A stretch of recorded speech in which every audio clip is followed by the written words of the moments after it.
মা হুয়ার রূহ, মুহাম্মদ আমাদেরকে বলে শোনাও রূহ কারে বলে, কেমন করে আসে, কেমন করে যায়, এ ব্যাপারে কি জানো বলো। 2 নাম্বার প্রশ্ন, মানহুম আসহাবুল কাহাফ, আসহাবে কাহাফ সম্পর্কে কি জানো। 3 নাম্বার প্রশ্ন, মান হুয়া যুলকারনাইন, যুলকারনাইন বাদশা সম্পর্কে কি জানো।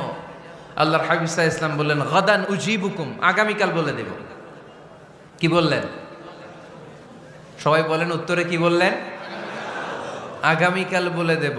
তো আগামীকাল সবাই এসে হাজির। বলো, 3টা প্রশ্ন রেখেছিলাম গতকাল, উত্তর বলো। আল্লাহর হাবিব সাল্লাল্লাহু আলাইহি ওয়াসাল্লাম বলতে পারলেন না, কারণ ওহী আসেনি।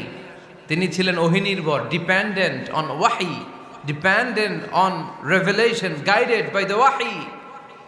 তিনি এর পরের দিনে বললেন, গাদান উজিবুকুম, আগামীকাল বলবো। এর পরের দিনে এরা এসে হাজির, উত্তর নাই।